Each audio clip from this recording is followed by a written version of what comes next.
এমন কিছু অপরাধ আছে, এমন কিছু পাপ আছে, এমন কিছু জঘন্য বিষয় আছে, সেগুলোতে লিপ্ত হলে আমাদের কষ্টে করা আমলগুলো নষ্ট হয়ে যেতে পারে। আপনি আমলের সওয়াবের কথা জানলেন, আমলও করলেন, কিন্তু পাশাপাশি আবার আমল নষ্ট হওয়ার মতো কাজও করে বসে থাকলেন। তাহলে একদিক থেকে আমল করলেন, আর একদিক থেকে আমল বরবাদ হয়ে গেল, গড়ে সমান হয়ে গেল, বরং কোনো কোনো ক্ষেত্রে লস মাইনাসে চলে গেলেন। হতে পারে কি পারে না?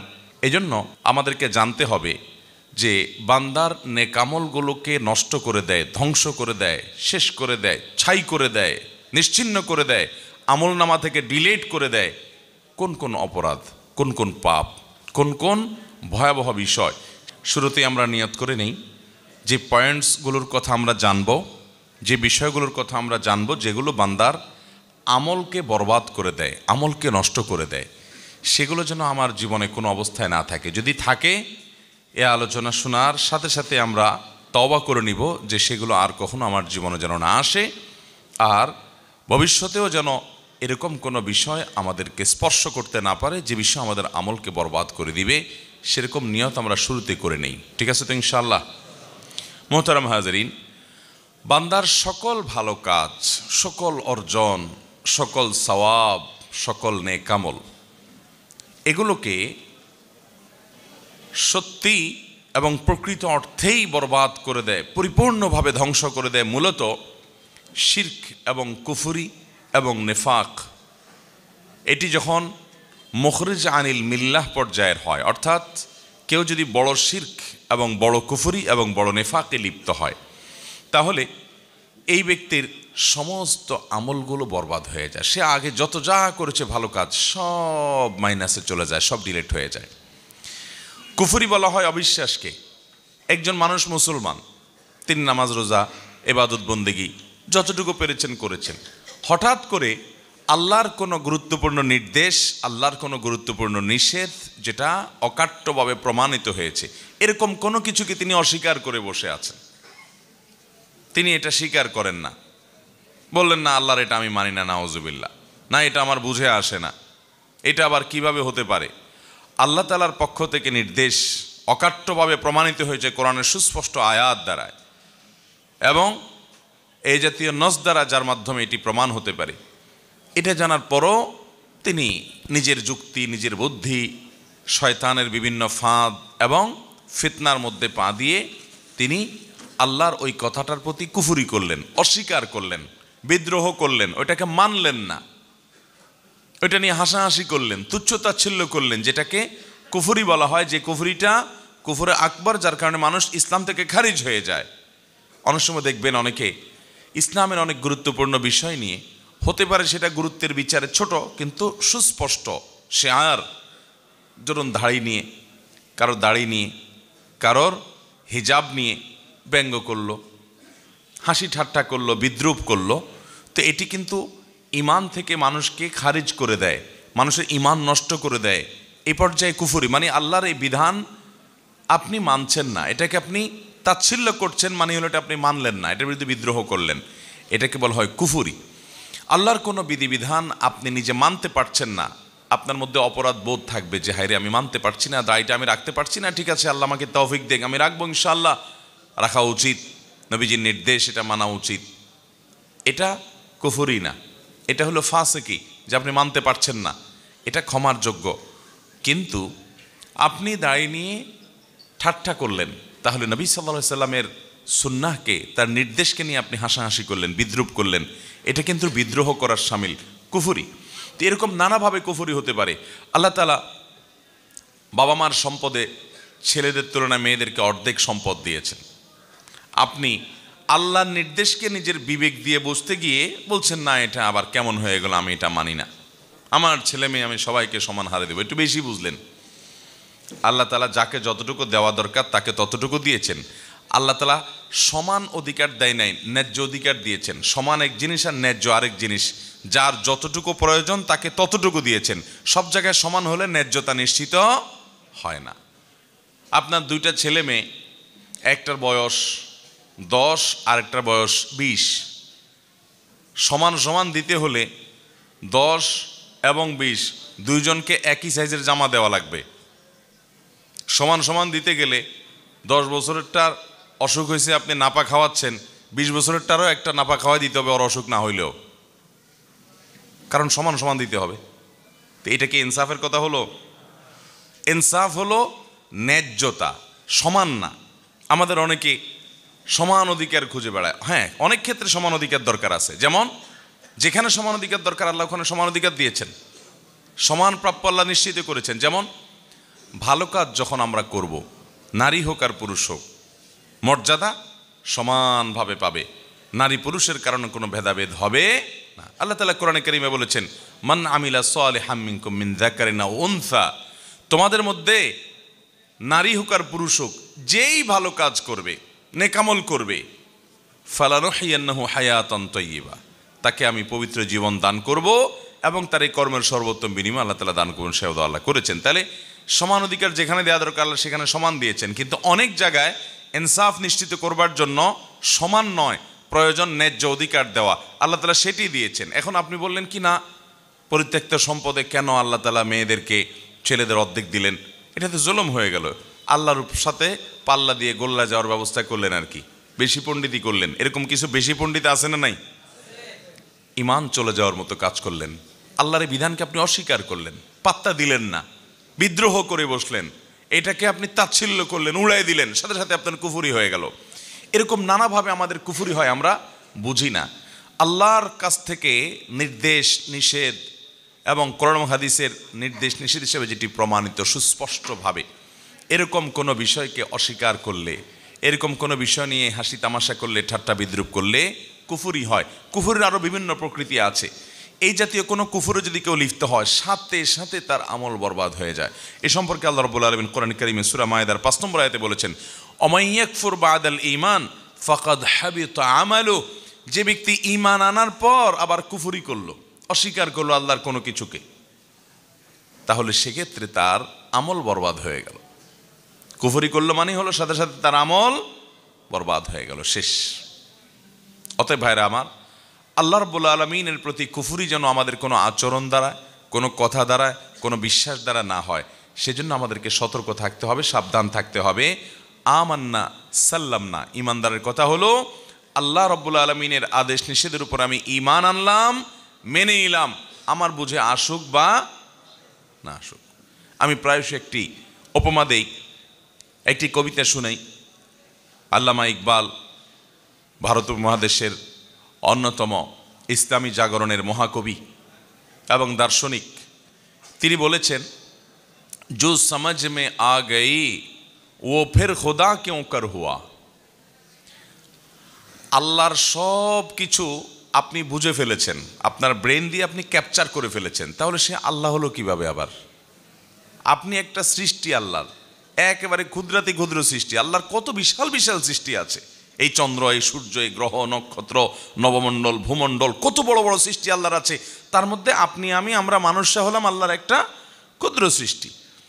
তো ক্ষুদ্র সৃষ্টি হয়ে মহান স্রষ্টা কোন কাজ কেন নির্দেশ করেছেন, কোনটা কেন নিষেধ করেছেন, অমুকরে এত কেন দিয়েছেন, তমুকরে এত কেন দেন নাই, এসব কেন যদি আপনি বুঝে ফেলতে চান আর বুঝে ফেলতে পারেন, তাহলে সেক্ষেত্রে আল্লাহর সাথে আপনার পার্থক্য থাকলো কি? আল্লাহকে আপনি বুদ্ধির মধ্যে ক্যাপচার করে ফেলছেন। আরে আল্লাহ তো সেই মহান সত্তা, যিনি এত সীমাহীন, যার আল্লাহ রাব্বুল আলামিনের যে সত্তা, তার যে নির্দেশ এবং নিষেধের যে ব্যাপ্তি, সেটার যে রহস্য, সেটা এত সীমাহীন যে বান্দা হিসাবে আমরা তার সব কিছুর সকল যৌক্তিকতাকে আমাদের বিবেক বুদ্ধি দিয়ে রপ্ত করে ফেলতে পারবো, এটা কোনোদিনই সম্ভব হতে পারে। একজন মালিক আরেকজন শ্রমিক, ধরেন কথার কথা, আপনার একজন ড্রাইভার আছে, একজন পিয়ন আছে, আপনি একটা বড় ফ্যাক্টরির মালিক, বড় ইন্ডাস্ট্রির মালিক, কোটি কোটি টাকা আল্লাহ আপনাকে দিয়েছেন, অনেক শত শত হাজার হাজার লোকজন আপনি চালান। আপনি হয়তো আপনার কোনো পিয়নকে একটা ল্যাপটপ দিয়ে বললেন, ল্যাপটপটা খোলো, খুলে আবার বন্ধ করো, খুলে আবার বন্ধ করো। ফোনে বলে দিলেন, আমার ল্যাপটপটা একটু ওপেন করো, আবার শাটডাউন করে ফেলো। প্রায় এরকম বলেন। আপনার সে পিয়ন যদি বলে, স্যার এই ল্যাপটপ ওপেন করলাম আবার শাটডাউন করলাম, তাতে কি হবে? এটা একটা কোনো কাজ হলো? এই বেহুদা কাজটা কেন করেন স্যার? এটা যদি সে বলে, তাহলে তার এই বলাটা ন্যায্য হবে না। কারণ হলো স্যারের অনেক সুবিধা অসুবিধার ব্যাপার আছে, অনেক টেকনিক্যাল বিষয় আছে, হয়তো এটাকে রিফ্রেশ করার জন্য বা ওটা অন্য কোনো টেকনিক্যাল কারণে এটা রিস্টার্ট দেওয়ার দরকার। তো কোন কারণে কি করা দরকার এই ভদ্রলোক ড্রাইভার বা পিয়ন ওনার বোঝার কথা না, যেটা মালিকের বোঝার কথা। মালিকের সব কিছু যদি এই পিয়ন এবং ড্রাইভার ভদ্রলোক বুঝে ফেলে তাহলে এই তো মালিক হয়ে গেল, ঠিক না বে ঠিক? মালিকের সব কিছুর যৌক্তিকতা, সব কিছুর রহস্য এই ভদ্রলোক কি উদ্ঘাটন করতে পারবে? পারবে না। তাহলে মানুষে মানুষে কতটুকু আর পার্থক্য, সেখানে যদি এই অবস্থা হয় তাহলে স্রষ্টার সাথে সৃষ্টির পার্থক্য কতটুকু? মোহতারাম হাজিরিন, এই জন্য আল্লাহ তাআলার কোনো আদেশ, কোনো নিষেধ, কোনো কিছু আমাদের যুক্তিতে বুদ্ধিতে কুলাক বা না কুলাক, আমরা ঈমান এনেছি, মেনে নিয়েছি। আল্লাহ তাআলার আদেশ নিষেধের মধ্যে যৌক্তিকতা, উপযোগিতা এটা অবশ্যই আছে। তিনি হাকিম, রহস্য ছাড়া, হিকমা ছাড়া, প্রজ্ঞা ছাড়া তার কোনো আদেশ নিষেধ অনর্থক কোনো কিছু তিনি করেন না। তিনি ফালতু কোনো কথা বলেন না। সেটা হয়তো আমার বুঝে আসছে না, পরের জেনারেশনে বুঝে আসবে। আজ থেকে শত শত বছর আগে, হাজার বছর আগে কোরআনের অনেক আদেশ নিষেধের যথার্থতা তখনকার মানুষরা বুঝে নাই, আমরা বুঝতেছি এখন। আছে না না এরকম বহু বিষয়? দিনে 5 বার ওযু। আচ্ছা বলেন তো, দিনে 5 বার ওযু করা, আবার প্রত্যেকবার ওযুতে 3 বার করে হাতের কবজি পর্যন্ত ধোয়া, আগে হাতের কবজি দিয়ে তারপর অন্য কাজগুলো করা। তখনকার সাহাবীদের আমলে, মক্কা মদিনাতে যে সাহাবীরা ছিলেন তাদের আমলে মানুষ ছিল অল্প কিছু, সামান্য হাতে গোনা কিছু মানুষ ছিল একটা শহরের মধ্যে। এত মানুষের গ্যাদারিং ছিল না, এত রোগ জীবাণু এগুলোর এত বেশি আপনার আজকের মতো যেরকম ব্যাপ্তি থাকে, ছড়িয়ে পড়ে, এসব ছিল না। সাহাবায়ে কেরাম রিদওয়ানুল্লাহি তাআলা আলাইহিম আজমাইন, সেই মহামনীষীরা ওই সময় এটার যৌক্তিকতা যদি খুঁজতে যেতেন তাহলে তাদের কাছে যৌক্তিকতা প্রকাশিত প্রমাণিত নাও হতে পারত, যে আল্লাহ আবার এটা কেন বললেন। কিন্তু আল্লাহ রাব্বুল আলামিন তাদেরকে এই যে আদেশ, এই যে নিষেধ করেছেন, ওযু করতে নির্দেশ করেছেন, তাদের বুঝে আসছে বা না আসছে, তারা সেটাকে মেনে নিয়েছেন। আজকে আমরা জানি যে রোগবালাই থেকে, জীবাণু থেকে, বিভিন্ন রকমের ক্ষতিকর বিষয় থেকে বাঁচার জন্য আমাদের ঘন ঘন হাত ধোয়া দরকার। এখন করোনা এসে আমাদেরকে বলছে যে হ্যাঁ হাত ধুইতে হবে ঘন ঘন, হাত ধুইতে হবে ঘন ঘন। এখন হাত ধোয়া যে অনেক দরকারি কাজ এটা আমরা বুঝছি, অথচ তখনকার মানুষরা এটা বুঝতে, ইসলামের অনেক বিষয় আছে যেগুলো হয়তো আগামী আরো 1000 বছর পরে মানুষ বুঝবে, আরো 500 বছর পরে মানুষ বুঝবে। কিন্তু ঈমানদার তার বুঝে আসুক বা না আসুক, তার বুঝের উপরে নির্ভর করবে না। আমার বুঝে আসলে তারপরে মানবো, তাহলে তো বুঝের গোলাম হলাম, আল্লাহর গোলাম হলাম না। আল্লাহ তাআলার আদেশ নিষেধকে আমি মেনে নিলাম, এটাকে বলা হয় ঈমান, এটাকে বলা হয় সারেন্ডার, এটাকে বলা হয় ইসলাম। মোহতারাম হাজিরিন, এই জন্য একজন মুসলমান তিনি কুফুরি থেকে বেঁচে থাকবেন। আল্লাহর কোনো আদেশ নিষেধ নিয়ে সন্দেহ, সংশয়, কপটতা, কুফুরি, অস্বীকৃতি এগুলো যেন কখনো না আসে। যদি আসে সকল আমল বরবাদ হয়ে যাবে। আমল বরবাদ হওয়ার জন্য আরেকটা বিষয়ের দায় আছে অনেক বড়, সেটি হলো শিরক। কুফুরিরই ওই ক্যাটাগরির আরেকটি অপরাধ, আরেকটি পাপ, যেটি ক্ষমার অযোগ্য যদি কেউ এটি করে তওবা ছাড়া মারা যায়। আর যদি এটি করার পর কেউ তওবা করে আল্লাহ তাআলা মাফ করে দিবেন।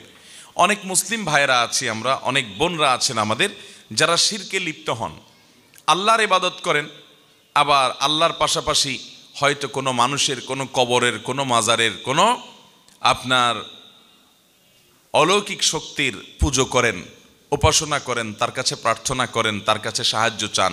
এরকম রোগবালাই, এরকম শিরকের এই বদ অভ্যাস আমাদের দেশে অনেক মানুষের মধ্যে আছে না নাই? শিরকের এই অপরাধ সম্পর্কে আল্লাহ তাআলা বলেছেন, ওয়ালাকাদ উহিয়া ইলাইকা ওয়া ইলাল্লাযীনা মিন ক্বাবলিক, হে রাসূল, আপনি এবং আপনার পূর্বে যত রাসূল পৃথিবীতে এসেছেন সকলের প্রতি আল্লাহ তাআলার কমন একটা অর্ডার ছিল। সেটা কি? লাইন আশরাকতা লা ইয়াহবাতান্না আমালুক, যদি আপনি শিরকে লিপ্ত হন, রাসূল সাল্লাল্লাহু আলাইহি ওয়াসাল্লামকে আল্লাহ বলছেন আপনি নিজে শিরকে যদি লিপ্ত হন, নবী হয়ে, রাসূল হয়ে যদি কেউ আল্লাহর সঙ্গে শিরকে লিপ্ত হয়, লা ইয়াহবাতান্না আমালুক, তাহলে আপনার যত আমল আছে, ভালো কাজ আছে, সব বরবাদ হয়ে যাবে। ওয়ালা তাকুনান্না মিনাল খাসিরিন, এবং আপনি ক্ষতিগ্রস্তদের কাতারে শামিল হবেন, লুজার হবেন, সব হারিয়ে আপনি কপাল পোড়া, দুর্ভাগা, হতভাগা হয়ে যাবেন, ক্ষতিগ্রস্ত হয়ে যাবেন। মোহতারাম হাজরিন, এই আয়াত বলছে যদি কেউ শিরকে লিপ্ত হয় তাহলে তার সমস্ত নেক আমল নষ্ট হয়ে যায়। এজন্য শিরকের ব্যাপারে আমাদের সাবধান থাকতে হবে।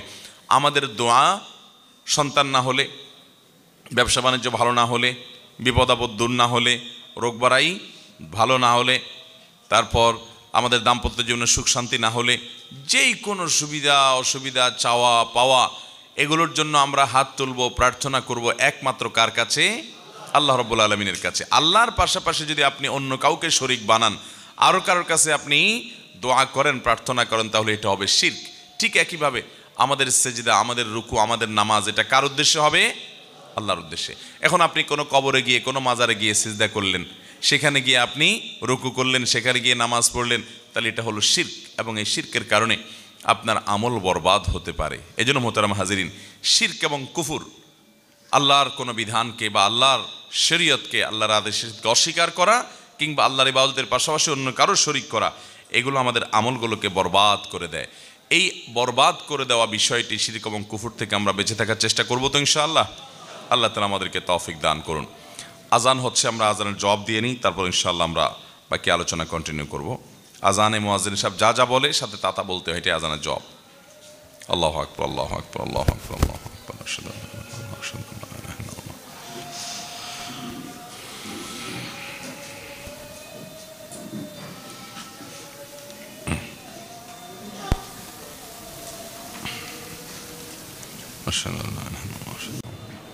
রাসূলুল্লাহ। আমরা আজানের জবাব দিলাম, আজান শেষ হলো, আমরা এরপরে আলোচনা কন্টিনিউ করে যাচ্ছি, যেহেতু আমাদেরকে সুনির্দিষ্ট সময়ের মধ্যে শেষ করা লাগবে। আমরা যেটা বলছিলাম যে আমল বরবাদ করে দেয় যে বিষয়গুলো, এর ভিতরে প্রথম বিষয় হলো কুফর এবং শিরক। কুফর এবং শিরক, আল্লাহর প্রতি অবিশ্বাস কিংবা আল্লাহর সঙ্গে কোনো শরীক সাব্যস্ত করা, এগুলো থেকে বেঁচে থাকতে হবে। অতএব এগুলো থেকে বাঁচার জন্য আল্লাহর প্রতি কুফর যেন না হয় সে বিষয়ে আমাদের সাবধান থাকতে হবে। তাওহীদ সম্পর্কে ইলম এবং জ্ঞান অর্জন করতে হবে। শিরক সম্পর্কে আমাদেরকে সতর্ক থাকতে হবে যাতে শিরকের অপরাধ না আসে। শিরকের মধ্যে আবার ছোট শিরক, বড় শিরক, যত রকমের শিরক আছে, সব ধরনের শিরক থেকে বেঁচে থাকার জন্য বিশেষভাবে চেষ্টা করতে হবে। আল্লাহ তাআলা আমাদের সবাইকে সেই তৌফিক দান করুন। এদিকে কথা শোনাচ্ছে, এত কথা বলেন না, একটু আওয়াজ করেন না। দ্বিতীয় যে বিষয়টি বান্দার আমলকে বরবাদ করে দেয়, নষ্ট করে দেয়, সেটি হলো রিয়া বা লৌকিকতা, মানুষ দেখানো কাজ করা। এটা মানুষের আমলকে বরবাদ করে দেয়। ইবনে মাজাহ বর্ণিত একটি হাদিস আছে, নবী করিম সাল্লাল্লাহু আলাইহি সাল্লাম বলেছেন, কিয়ামত যখন কায়েম হবে তখন আল্লাহর পক্ষ থেকে একজন ঘোষক ঘোষণা দিয়ে বলবেন, যারা কোনো ভালো কাজ করছো তোমাদের জীবদ্দশায় আল্লাহকে খুশি করার জন্য, আবার পাশাপাশি আল্লাহর সাথে অন্য আরও কারোর খুশিও তোমার উদ্দেশ্য ছিল, যে আল্লাহও খুশি হোক, সাথে অমুকও দেখুক তাহলে ভালো লাগবে, অমুকও শুনুক তাহলে ভালো লাগবে। এই যে লোক দেখানো, লোক শোনানো, এই ধরনের আমল যদি তোমরা কেউ করে থাকো, যে সেখানে তোমাদের নিয়তটা পিওর ছিল না, সেখানে ভেজাল ছিল, আল্লাহকে খুশি করার পাশাপাশি বান্দাকে খুশি করার বিষয়টিও সেখানে চলে আসছে, এরকম যদি হয়, তাহলে সেক্ষেত্রে তোমরা তোমাদের বিনিময়, তোমাদের পারিশ্রমিক আল্লাহর কাছ থেকে। এই ভাই কি সে এত যদি কল বাজে, কিভাবে কথা বলবো আমি? এটা সরান, আপনি এখান থেকে বন্ধ করেন, এটা সরান, মোবাইল সরান। হ্যাঁ, তো অফ আগে করেন নাই কেন? এটা কোন ধরনেরই, আপনি কোন মিডিয়া, এটা কোন চ্যানেল? নিজেদের, বুঝতে পারছি। তাহলে মোবাইল বাজবে, সামনে এনে রাখবেন, এটা কোন ধরনের? মানুষের সেন্স থাকতে হবে তো। জি ভাই, বলতেছিলাম যে আল্লাহ রাব্বুল আলামিন বান্দাকে যখন কিয়ামতের ময়দানে ডেকে বলবেন যে দুনিয়াতে যদি কোনো ভালো কাজ করো, আল্লাহকে খুশি করার উদ্দেশ্য ছিল, সাথে একটু বান্দারা একটু দেখুক, বান্দারা একটু আমাকে ভালো বলুক, একটু বাহাবা দেখ, সবাই একটু জানুক, একটু ভাবসাব আসবে, এরকম অসৎ উদ্দেশ্য যাদের ছিল, আল্লাহর পক্ষ থেকে ঘোষক ঘোষণা দিয়ে বলবেন তারা যেন তাদের সেই ভালো কাজের সওয়াবের আশা আল্লাহর কাছে না করে, ওইটা আল্লাহকে খুশি করার পাশাপাশি আর যাকে দেখানোর জন্য, যাকে খুশি করার জন্য, যার কাছে গল্প দেওয়ার জন্য করছিলা, তার কাছ থেকে গিয়ে বিনিময় নাও। কারণ ইন্নাল্লাহা আগনা শুরাকা আনি শিরক, আল্লাহ তাআলা তার সাথে যাদেরকে শরীক সাব্যস্ত করা হয়, এসব শরীক টরিকের শিরক থেকে, পার্টনারশিপ থেকে আল্লাহ তাআলা অনেক পবিত্র। এগুলোর কোনো প্রয়োজন আল্লাহ তাআলার নাই। পিওর কোনো আমল আল্লাহর জন্য করলে যে সেখানে আল্লাহর কাছেই আমি শুধুমাত্র সওয়াব আশা করি, মানুষের কাছে আমার কিছু পাওয়ার আশা নাই, তাহলে সেই আমলটার বিনিময় আল্লাহর কাছে পাওয়া যাবে। যেই আমলটা আল্লাহর কাছে বিনিময় পাশাপাশি বান্দার কাছ থেকে কিছু পাওয়ার আশা বা ধান্দা থাকবে, সে আমলের বিনিময় আল্লাহর কাছে পাওয়া যাবে, ওই আমলটা বরবাদ হয়ে যাবে। সব আমল না, যে আমলটার ভিতরে রিয়া থাকবে, লৌকিকতা থাকবে, লোক দেখানো লোক শোনানো মানসিকতা থাকবে, ওই আমলটা বরবাদ হয়ে যাবে। আজকাল আমাদের সোশ্যাল মিডিয়ার কারণে, ফেসবুক, ইউটিউব ইত্যাদির কারণে আল্লাহকে খুশি করার জন্য শুধুমাত্র আমল, এরকম আমল খুঁজে পাওয়া বড় কঠিন, বড় কঠিন। নামাজটা পড়লেও পারলে সেলফি যদি তুলে ফেসবুকে দিতে পারি, কিছু লাইক কমেন্ট কামাই হবে, কিছু বাহবা হবে, কিছু লোক নারায় তাকবীর দিবে। মিডিয়ার কল্যাণে আজকাল আমাদের এখলাস ধরে রাখা এটা সোনার হরিণ হয়ে গেছে, কঠিন হয়ে গেছে, ঠিক না ভাই? ঠিক। মোহতারাম হাজরিন, সেজন্য আল্লাহ রাব্বুল আলামিনের কাছে পানাহ চাইতে হবে। ভাইরা, কত আমল আমরা করছি, কত আমল আমরা করছি, না জানি রিয়ার কারণে, লোক দেখানো মানসিকতার কারণে, লোক শোনানো মানসিকতার কারণে, লৌকিকতার কারণে আমাদের সেসব আমল বরবাদ হয়ে যাচ্ছে। সেগুলোর কোনো সওয়াব আল্লাহর কাছে আমরা পাবো না। এজন্য একজন ইমানদার তিনি রিয়া থেকে নিজেকে বাঁচানোর জন্য আপ্রাণ চেষ্টা করবেন। বিশেষ করে আর্থিক ইবাদত, যে ইবাদতগুলো সওয়াব করার মতো, যেগুলো মানুষ দেখবে, দেখানো যায় মানুষকে, এই আমলগুলো মানুষকে দেখাদেখি করলে অনেক সময় নিজের মধ্যে ওই মানুষের কাছ থেকেও যে বাহবা পাবো এরকম একটা আশা, এক্সপেক্ট চলে আসে, ঠিক না বে? ঠিক।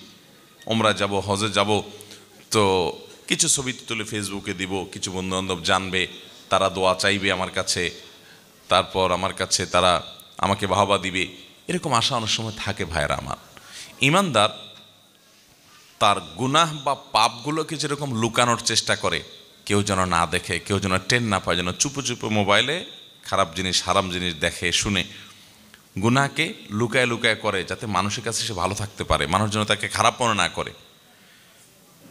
তো গুনাহ যেরকম মানুষ লুকানোর চেষ্টা করে, ইমানদার তার নেক আমলগুলোকেও এরকম লুকানোর চেষ্টা করবে, যে কেউ দেখার পর আমার ভিতরে ভাব চলে আসবে বা কাউকে দেখানোর উদ্দেশ্য আমার মনের মধ্যে আসবে, তাহলে তো আমল বরবাদ হয়ে যেতে পারে, এটা কোনো সওয়াব আল্লাহর কাছে নাও পাইতে পারি।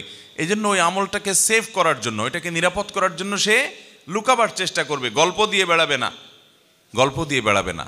তার অনেক কাজ থাকবে কিন্তু মানুষ জানবে না। আর অনেক মানুষ আছে দেখবেন যে যদি সারা বছরে একদিনও তাহাজ্জুদ পড়ার তৌফিক নসিব হয়, ভোর রাতে উঠে, মাশাআল্লাহ, তার সারা দিনের গল্পের মধ্যে, কথাবার্তার মধ্যে, আলাপচারিতার মধ্যে, কনভারসেশনের মধ্যে কোনো না কোনোভাবে ওই বিষয়টা চলে আসেই আসে, ঠিক না বে? ঠিক।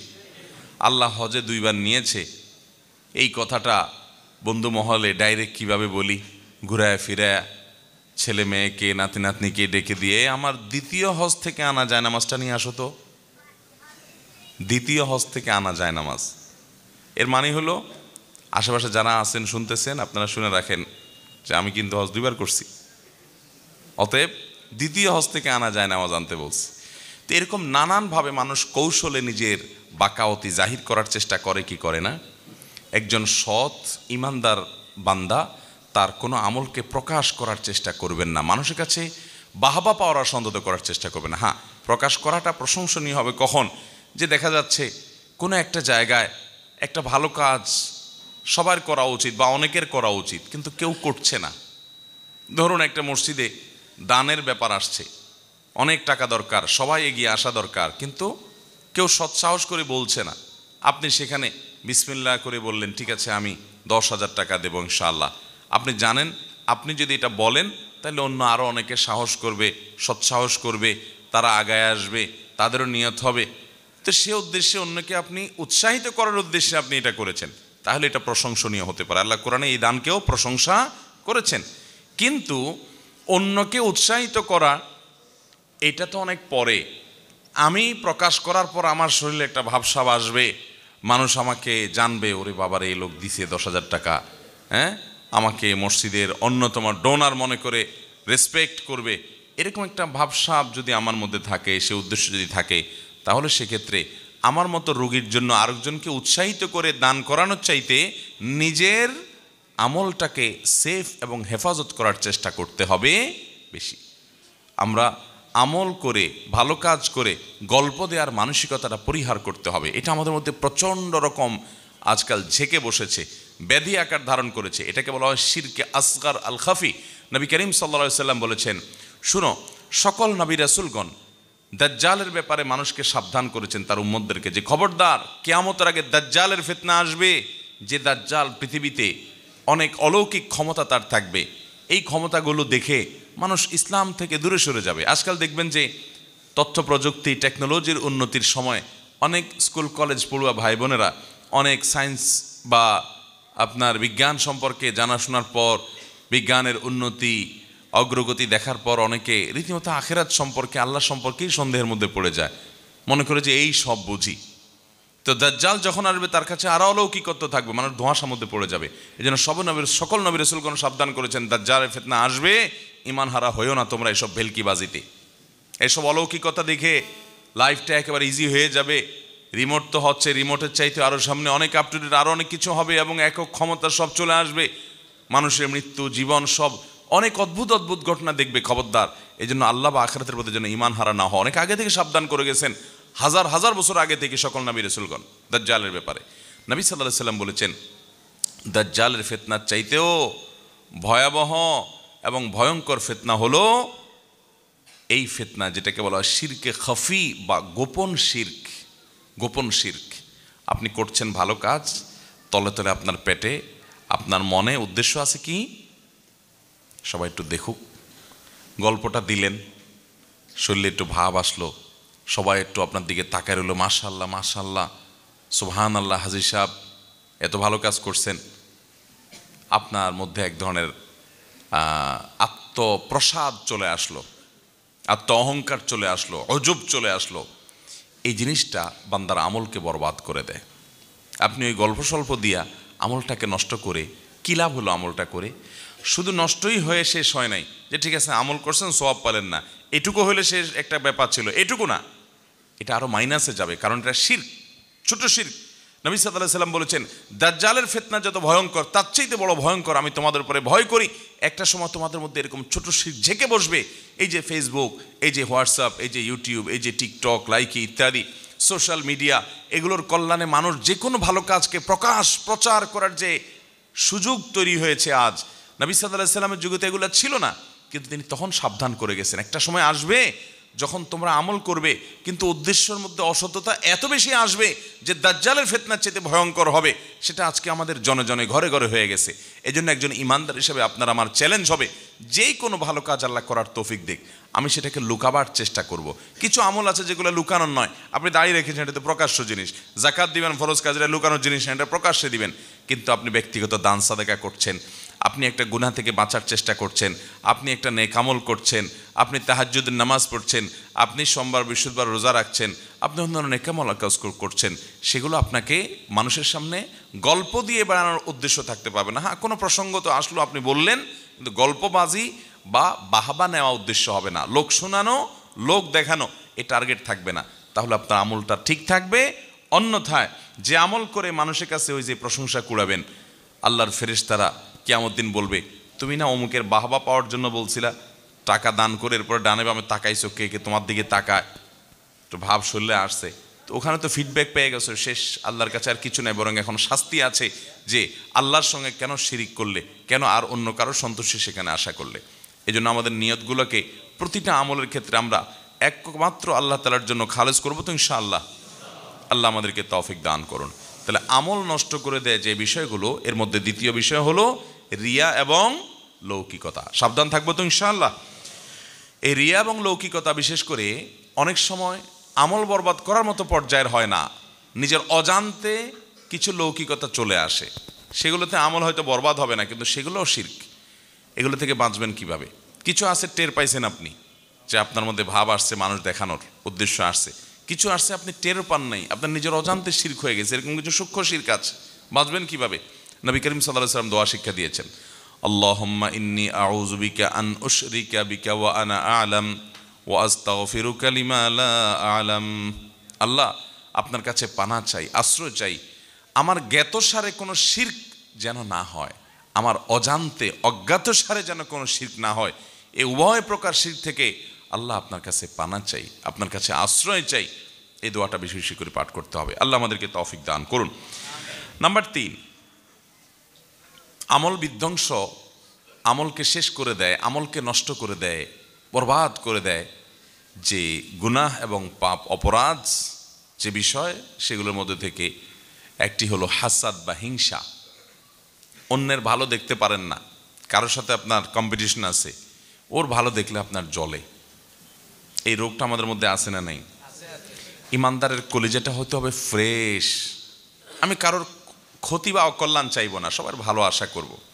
আল্লাহ অমুকে আমার সাথে হয়তো তার কোনো কারণে একটু বাদাবাদি আছে, একটু আমার সাথে তার কোনো কারণে হয়তো সে আমার সাথে শত্রুতা করে, হয়তো আছে কোনো কারণে কম্পিটিশন বা অন্য কিছু, তারপরও দিন শেষে আমি একজন মুসলমান হিসেবে কারোর ক্ষতি চাইবো না। আল্লাহ তাকেও ভালো দেখ, তারও রোগ বালায় না হোক, তার ছেলেটা ভালো রেজাল্ট করুক, তার রুটি রুজি ভালো আসুক, তার ব্যবসাটা ভালো হোক, সে সাকসেস হোক, তাতে আমার কোনো সমস্যা তো নাই। কারণ যে আল্লাহ তাকে দিচ্ছে, তাকে দেওয়ার কারণে কি আল্লাহর অভাব হবে, আমাকে দিতে অসুবিধা হবে এরকম? তো এরকম যদি না হয় তাহলে আমার অসুবিধাটা কোথায়? আল্লাহ তাকে দিছে, আরও দেখ, আমার কোনো কষ্ট নাই। আমার হয়তো আল্লাহর কাছে চাওয়া হবে, আল্লাহ আপনি তাকে দিয়েছেন ভালো কথা, আমাকেও দেন। আপনি তাকে দিতে পারেন তো আমাকে তো আপনি দিতে পারেন, আমাকেও দিয়েন আল্লাহ। তাকে দেন, আমার দুঃখ নেই, আরও দেন, আমাকেও দিয়েন আল্লাহ। এই হলো ইমানদারের মেন্টালিটি, এরকম থাকতে হবে। আর যদি আপনার মনে হয় আল্লাহ আমাকে দেওয়ার না দাও, ওর দিও না, আছে না না এগুলা? আমার ছেলেটা পাশ করুক আর না করুক, ওর ছেলে জিপিএ 5 পাইছে, এটা আমি শুনতে চাই না, ঠিক না? আমার দোকানে কাস্টমার ঢুকুক আর না ঢুকুক, ওর দোকানে কাস্টমার ঢুকবে আর ব্যাগ ভর্তি জিনিস নিয়ে বাইর হবে, এইটা আমি সহ্য করতে পারবো না। এটারে বলে হিংসা, এটারে বলে কি? অন্তরে জ্বালা পোড়া করে। কারোর ভালো দেখলে অন্তরে চিনচিন করে জ্বলে কিনা খেয়াল করবেন। এটা হলো হিংসা মাপার মিটার। যদি জ্বলে তাহলে বুঝবেন এই রোগটা আপনার মধ্যে আছে। ভাইরা আমার, হতে পারে দুনিয়াতে চলতে গেলে কেউ আপনার সাথে শত্রুতা করতেছে, শত্রু আপনার শত্রুর জায়গায় আছে, হোক, তাই বলে আপনি তার ক্ষতি কামনা করবেন, তার ভালো আশা করবেন। আচ্ছা, তাকে যে ভালো জিনিসটা দিয়েছেন, এটা কে দিয়েছেন? তা সেটা দেওয়ার কারণে যদি আপনার মনের মধ্যে কষ্ট হয়, তাহলে আল্লাহর দেওয়ার ব্যাপারে, আল্লাহর দানের ব্যাপারে আপনি এক ধরনের অভিযোগ তুললেন, ঠিক না? যে আল্লাহ তাকে দিয়েছে, আপনি সেটা নিয়ে আপত্তি করছেন, মানে আল্লাহর সাথে আপনি পাল্লা দিচ্ছেন, তাহলে তো গোল্লা যাওয়া লাগবে। আল্লাহ যেহেতু তাকে দিছে, আমার এখানে কোনো সে নাই, আল্লাহ আরও দেখ। এগুলো ইমানদারের চাওয়া। এই হাসাদ, এই সম্পর্কে একটা হাদিস বর্ণিত হয়েছে বিভিন্ন হাদিস গ্রন্থে। এই হাদিসটির সনদকে মুহাদ্দিসদের অনেকেই একাধিক সনদকে দায়ীফ বলেছেন, আবার কোনো কোনো সনদকে অনেক ওলামায়ে কেরাম গ্রহণযোগ্যতার লেভেল পর্যন্ত পৌঁছায় বলে মন্তব্য করেছেন। তবে এর মূল বক্তব্য যেটি, সেটি বিভিন্ন হাদিসের আলোকে প্রমাণিত, যেটি হাসাদ বা হিংসা এটা হারাম। যে হাদিসের কথা বলছে সেটি হলো ইয়াকুম ওয়াল হাসাদ, তোমরা হিংসা থেকে বেঁচে থাকবে, অন্তরকে হিংসা থেকে পরিচ্ছন্ন করবে। কারণ ফাইন্নাল হাসাদা ইয়াকুলুল হাসানাত কামা তাকুলুন নারু আল হাতাব, আগুন যেরকম কাঠকে পুড়িয়ে শেষ করে ফেলে, মানুষের মনের ভেতরের হিংসা এটা মানুষের আমলগুলোকে এরকম বরবাদ করে দেয়। ভাইরা আমার, আমল বরবাদ করে দেয়। কারণ হলো, যার প্রতি হিংসা হয় আপনি তার বিরুদ্ধে গীবত করবেন, শিকায়েত করবেন, বদনাম করবেন, দুর্নাম করবেন, তাহলে এর মাধ্যমে আপনার সবটা সে পেয়ে যাবে, আর আপনি গুনাহগার হবেন। তাহলে আপনার আমল বরবাদ হচ্ছে, আপনি আমল করে তারা দিয়ে দিচ্ছেন, আমলগুলো বরবাদ হয়ে যাচ্ছে। এই অর্থে বরবাদ হওয়া মানে এই নয় যে আপনি কাফের হয়ে যাবেন, কিন্তু আপনার আমলগুলো করছেন আর পাচ্ছে আরেকজন, কারণ হাসাদের কারণে আপনি গীবত শিকায়েতের দিকে চলে যাচ্ছেন। সেজন্য এই হিংসা থেকে বেঁচে থাকতে হবে, কারণ এটাও বান্দার আমলকে বরবাদ করে দিতে পারে। নাম্বার 4, নবী করিম সাল্লাল্লাহু আলাইহি সাল্লামের প্রতি বেয়াদবি, নবীজির শানে আদবের খেলাফ হয়, শিষ্টাচার বহির্ভূত হয় এমন কোনো কাজ করা, কিংবা তার বিরুদ্ধাচরণ করা, তার আনুগত্য না করা, এটাও বান্দার আমলকে বরবাদ করে দেয়। এই বিষয়ে কোরআন কারীমের একাধিক আয়াত রয়েছে যে আল্লাহ এবং তার রাসূলের, আল্লাহ যে রাসূল সাল্লাল্লাহু আলাইহি সাল্লামের সাথে শিকাক করবে, মুখালাফাত করবে, বিরুদ্ধাচরণ করবে, রাসূলের কথা পাত্তা দিবে না, মানার চেষ্টা করবে না, দম্ভ করবে, অহংকার করবে, তুচ্ছ তাচ্ছিল্য করবে, অস্বীকার করবে, এই ব্যক্তি তার আমলগুলো বরবাদ হবে। আর নবীজি সাল্লাল্লাহু আলাইহি সাল্লামের সাথে যারা বেয়াদবি করবে তাদের আমলও বরবাদ হবে। আল্লাহ তাআলা কোরআন কারীমে সূরা হুজুরাতের মধ্যে বলেছেন, ইয়া আইয়ুহাল্লাযীনা আমানু লা তারফাউ আসওয়াতাকুম ফাওকা সাওতিন নবী, তোমরা নবীজির সামনে তোমাদের আওয়াজগুলোকে তার উপরে করিও না, তার চেয়ে বড় আওয়াজে কথা বলিও না, শিষ্টাচারের দিকে খেয়াল করবে। ওয়ালা তাজহারু লাহু বিল কাউলি কাজাহরি বাউদিকুম লিবাউদিন, তোমরা একে অন্যের সামনে যেরকম জোরে জোরে কথা বলো, নবীর সামনে এরকম জোরে জোরে কথা বলবে না। আন তাহবাতা আমালুকুম ওয়া আনতুম লা তাশউরুন, যদি এটা করো তাহলে তোমাদের আমল বরবাদ হয়ে যাবে, তোমরা টেরও পাবা না। এই যে একটা শিষ্টাচার, এটা নবী সাল্লাল্লাহু আলাইহি সাল্লামের সাথে দেখাতে হবে, না হলে আমল বরবাদ হওয়ার মতো বিষয় হতে পারে যদি নবীজির শানে এরকম বেয়াদবি করে কেউ। আজ নবী সাল্লাল্লাহু আলাইহি সাল্লাম আমাদের সামনে নাই, কিন্তু নবীর হাদিসের সাথে, নবীর সুন্নাতের সাথে যদি আমরা বেয়াদবি করি তাহলে এই পরিণতি আমাদেরও হতে পারে। কারণ নবী সাল্লাল্লাহু আলাইহি সাল্লামের সাথে বেয়াদবি করা, তার সুন্নার সাথে বেয়াদবি করা একই জিনিস, একই জিনিস।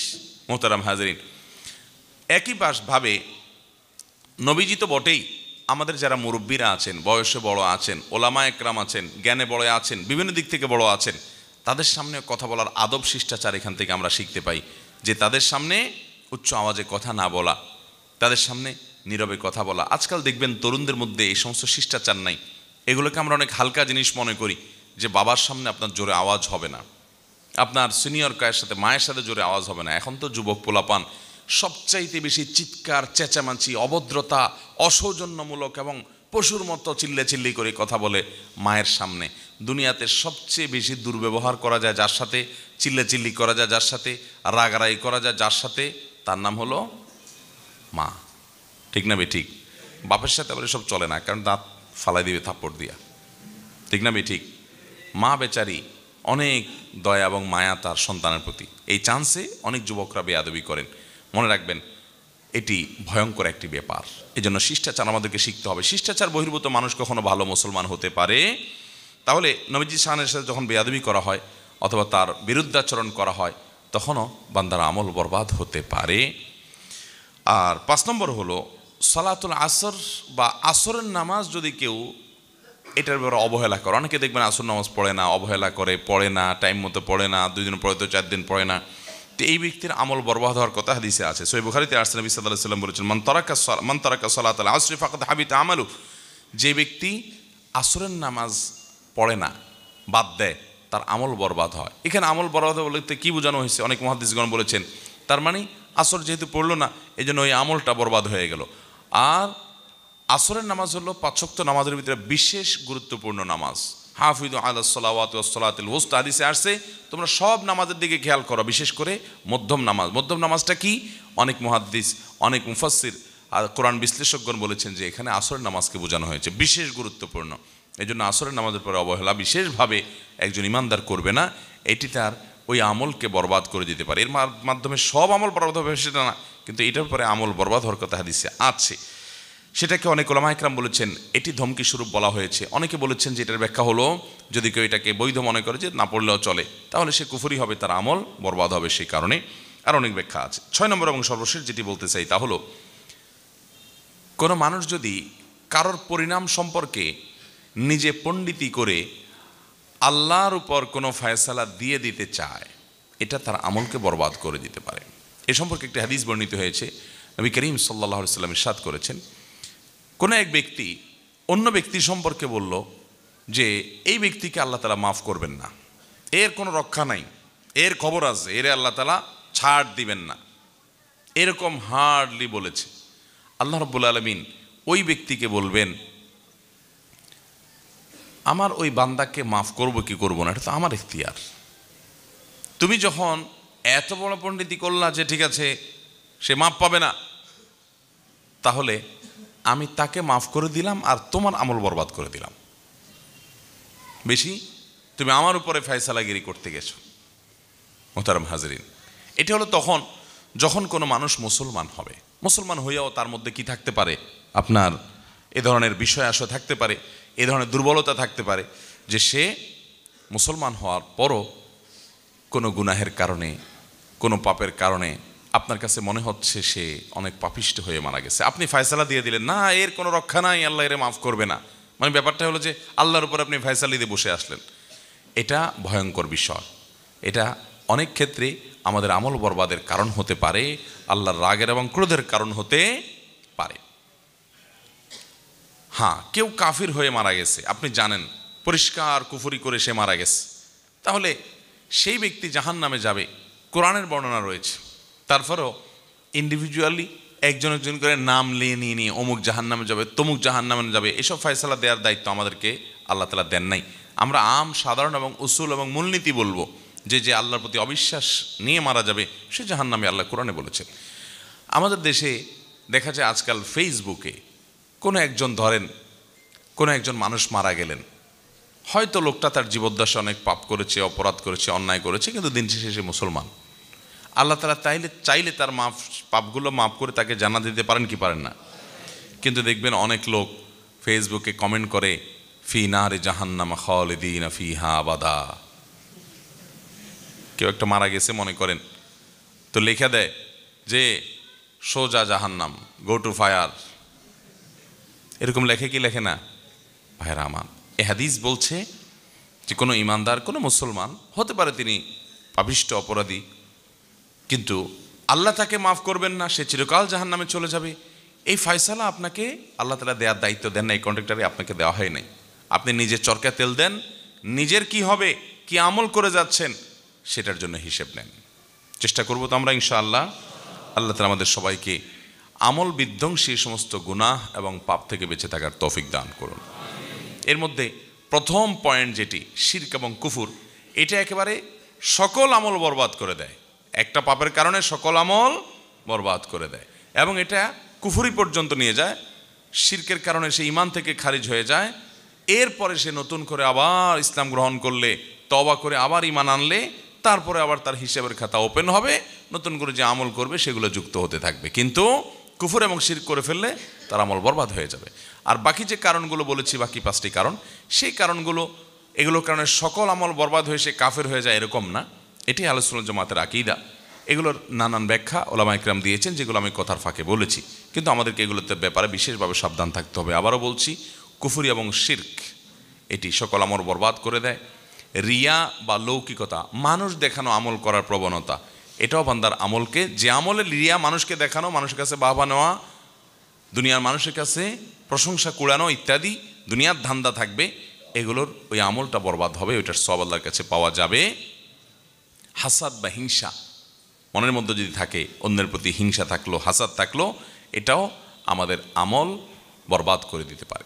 4 নম্বর, নবী করিম সাল্লাল্লাহু আলাইহি ওয়াসাল্লামের প্রতি বেয়াদবি, তার প্রতি আপনার অসম্মান, তার সুন্নাহকে তাচ্ছিল্য করা, পাত্তা না দেওয়া, নবীজি সাল্লাল্লাহু আলাইহি ওয়াসাল্লামের প্রতি বেয়াদবি হয় সেরকম কোনো কিছু করা, অথবা নবী সাল্লাল্লাহু আলাইহি ওয়াসাল্লামের বিরুদ্ধাচরণ করা নিয়মিত, তার সুন্নাহকে একদম মেনে না চলা, তাকে ছোট মনে করা, হেয় মনে করা। আজকাল অনেকে আছে, আহলে কোরআন বাইর হয়েছে, হাদিস মানা লাগবে না, পাত্তাই দেয় না। তো এইগুলো মানুষের আমলকে বরবাদ করে দিতে পারে। আর একইভাবে একজন মানুষ তার আমলকে বরবাদ করে দিতে পারে সালাতুল আসর তরক করা, আসরের নামাজ তরক করা। আসরের নামাজ বিশেষ যত্নবান থাকতে হবে, এটা আমল বরবাদ করে দেওয়ার মতো একটা বিষয়। সেটা ওই শুধু নামাজের আমলটাও হতে পারে, অন্য ব্যাখ্যাও হতে পারে। আর সর্বশেষ এবং 6 নম্বর পয়েন্ট যেটি, সেটি হলো কারোর ব্যাপারে ফয়সালা দিয়ে পণ্ডিতি করে সে জাহান্নামে যাবে, আল্লাহ তাকে মাফ করতে পারে না, অসম্ভব, আল্লাহ তাকে মাফ করতে পারে না, এরকম শক্ত দিয়ে কারোর ব্যাপারে মন্তব্য করা যাবে না। দেখেন, আমরা আজকাল অন্যের ব্যাপারে মন্তব্য করতে খুব মজা পাই, খুব স্বাদ পাই, খুব তৃপ্তি পাই। কেউ মারা গেল, কাকে জাহান্নামে পাঠাইতে পারলাম, কাউকে গোমরাহ কাফের ফতোয়া দিতে পারলাম, সে পথভ্রষ্ট বলে দিতে পারলাম, এগুলো বললে আমাদের কাছে একটু ভালো লাগে, তাই না? নিজের বেলায় আমরা তেমন কোনো শক্ত অবস্থানে যাই না, নিজেকে ফেরেশতা জাহির করি। আর যত ফতোয়াবাজি, যত শক্ত কথা, যত জাহান্নামে পাঠানো, এগুলো সব মানুষের উপরে করি। অথচ আল্লাহ আমাদেরকে বলেছেন, কু আনফুসাকুম ওয়া আহলিকুম, নিজেকে এবং নিজের পরিবারকে জাহান্নামের আগুন থেকে বাঁচাও। আমাদের সেই খবর নাই। আমরা আছি গোটা দুনিয়ার মানুষের কন্ট্রাক্টর নিয়ে, ওর পিছে লাগা, ওর ছিদ্র অন্বেষণ করা, ওর দোষ ধরা, ওরে গোমরা ফতোয়া দেওয়া, ওরে কাফের ফতোয়া দিয়া, মানুষের পিছনে শুধু লাগালাগি। নিজের সংশোধন বা আত্মশুদ্ধির খোঁজ খবর আমাদের নাই। আল্লাহ তাআলা আমাদেরকে সৎ এবং নেককার মানুষ হিসাবে দুনিয়া থেকে যাওয়ার তৌফিক দান করুন, এবং আমল যতটুকু আল্লাহ করার তৌফিক দিয়েছেন এগুলো যেন বরবাদ না হয়, এগুলো যেন নষ্ট না হয়। সেজন্য আমল বিনষ্টকারী এই 6টি বিষয় থেকে বিশেষভাবে যেন আমরা বেঁচে থাকতে পারি। আল্লাহ সুবহানাহু ওয়া তাআলা আমাদের সকলকে সেই তৌফিক দান করুন। জাযাকুমুল্লাহ।